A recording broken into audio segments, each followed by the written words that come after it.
Of course, we have been the home for West Bloomfield Laker football coverage all throughout the season, bringing you almost all of their games on either TV or radio, including their, unfortunately, season finale on Friday night as they took on Novi Detroit Catholic Central, the number 2 team in the state in Division I for the district championship, ultimately falling to the Shamrocks 14-41, ending their season with a 5-6 record, but plenty to be proud of looking back on those 11 games and the careers of many of these seniors who will be moving on to play football at the next level or who had concluded their football career on Friday. Joining us for more insight on Friday's game, as well as the season at large, is the head coach of the West Bloomfield Lakers varsity football team, Zach Hilbers. Coach, thank you for being with us. Yeah, thanks for having me. Good morning. Glad to have you on with us. Wish you were under some happier circumstances after last week's game. But we talked about it going into Friday night as we talked about the matchup on This Week in Laker football last week early on. Catholic Central is a really tough team, especially in their physicality. And it seemed like from the jump, they really had come out with quite the punch against the Lakers. How did that factor into them getting out to such a quick lead going up 14-0? Yeah, they're a really good team. Really good, strong senior class, big, strong kids that have kind of been playing for a few years, probably like really gearing up toward this season. You got to tip their hat to them and give them credit. They did get off to a really good start. We thought we kind of leveled it a little bit, got a turnover, got a touchdown, and we're kind of in the game right after that. But they're just so good about, if you make mistakes in any facet of the game, taking advantage of it. And when it was 14-7, we kind of, had a couple mistakes that really let a game that we were in kind of spiral. And, they took control of it from that point forward. Nonetheless, the Lakers still fighting on in that game. It kept it a 14-0 game for a little while. Early on in the second quarter, you were able to get into the end zone, make it a little bit more of an even game, and keep it there for a while as you were approaching halftime. Speak to the fight that your team had despite going up against that early adversity against a team that had done that to many of their other opponents, including Livonia Stevenson last week, and not had any chance of a comeback for those teams that faced them. Well, when you get in the playoffs, it's like your seniors never wanted to be their last game, and they kind of did a real good job of digging their heels in and knowing we're not going to go down without a good fight. So give them credit to that. They went out, fighting to every last snap, giving all they could. And that did get us back in the game. And I think we did have chances in the first half there to make it a real close game at halftime. But like I said, we made a couple mistakes, and that's on us because they took advantage of them and kind of built that 21-point halftime lead. And as the game progresses on, the lead becomes a lot more lopsided in favor of Catholic Central. You're not able to get back on the board until pretty late in that game, ultimately scoring those final 7 points to lead it to where it ended up being 14-41. But how did you keep your team in that? And how did the younger guys in particular keep the rest of the team in there, those seniors to those younger players, to be able to keep them playing a full 48 minutes, even despite the circumstances not looking so favorable as the game progressed? Well, it's kind of our message the entire playoff run. Every year is that we're doing this all for the seniors. Yeah, we're going to need everybody to contribute. We need everybody on the same page, giving their best. But, they're the ones that have the most at stake because, things don't go their way. Their career here is over. So that's kind of always been our focus. And our younger guys did a great job of really owning that. And, that they have a lot of respect for the senior class. And, just wanted to give them everything they had. And those seniors had an excellent season across the board, too. You think about some of them, in particular, Bo Jackson, who just came in. His first season at West Bloomfield, he had 15 touchdowns. That ties him with Tristan Jackson amongst some of the best careers in West Bloomfield football history in terms of quarterback scoring touchdowns. Now, talk about his impact this season with a younger roster, even a guy like Jamal Shakespeare coming up, who got a lot of varsity snaps, too, learning how to lead an offense and keep a team progressing forward as the season moved on. Yeah, he did a great job. Bo did. It's difficult to come in for a year and kind of get coached a different way, learn a new system, learn a different way to do things. And he kind of took it all head on, was really, really effective and a good player. Probably later 2/3 of the year really felt more comfortable, and I think it showed in his play. But he was a great kid all along, just a tremendous teammate. it was a great job when we would, mix up our quarterbacks and play Jamal or Josh Tate or anybody else there. And he was always supportive and doing everything good for the team and helping the individuals out that were really, taking his snaps away. And sometimes, so really just a model teammate.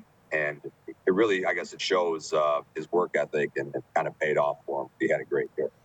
And other guys like Cameron Flowers, who had a kind of a slower start statistically to the year, but really finished off the season well, was an impact player in that Catholic Central game. And Elijah Durham, who once again had just an excellent season, putting up over 900 yards receiving in the air. And between that and his junior season, ended up finishing his career with the most receiving yards for a career in West Bloomfield football history, surpassing Trey Mosley. Talk about their impact as guys that are for sure going to be playing at the next level on Saturdays, and with a young roster coming up that, especially in the receiving core and on the defensive side, is going to have some big shoes to fill next year. Yeah, definitely some big shoes to fill. Those guys played a lot of varsity football. You're right, Elijah's our career leader now in receiving yards, but I'm pretty sure he also in touchdowns as well. He passed Trey Mosley and Samaj in that. So obviously a really good career. You don't get those numbers without that. Feel for him a little bit. He didn't have his best game. He made some good plays, but Cameron, on the other hand, had one of his better games in his last game. So I'm really happy for him. He was, like you had mentioned, he was kind of dinged up earlier this year and little nagging injuries. Played through everything like you would want a senior to do. But it affected him a little bit. So to see him get healthier and put up a game like that, that was good. You want them to have their best game in their last game. So at least he was able to do that for us. And you're right, they're both going to have really good careers on Saturdays, and we just got to, find them the best home we possibly can. And so now as we look forward, despite a lot of seniors soon to be graduating and moving on from West Bloomfield High School, won't obviously be back next season, but a lot of your younger players, especially those juniors, are going to be in some critical roles, and they've got now a couple of years of varsity experience under their belt, or they got this past year of varsity experience under their belt. I know you have your first team meetings usually on the Monday after these football games, but what sort of leadership jump are you already maybe seeing or hearing from some of those younger players getting motivated for 2025? Yeah, they usually do a pretty good job of getting excited pretty quickly before the shock of the season even ends.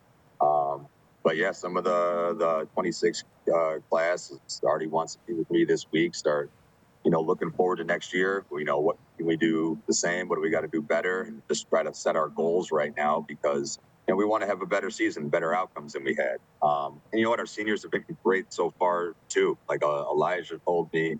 Elijah Durham that you had mentioned, he told me after the game, he's just working with every young receiver we have until he leaves here to show him, the craft and how to be a effective receiver within our offense, and just kind of like the little nuances of the game and things like that come with experience, because we do think we have some really talented kids that'll have to learn the ropes. And but on the other hand, we had a lot of juniors this year that were maybe entered this season with not the most experience, and now they have a ton. So there's definitely some bright things to look forward to in the future.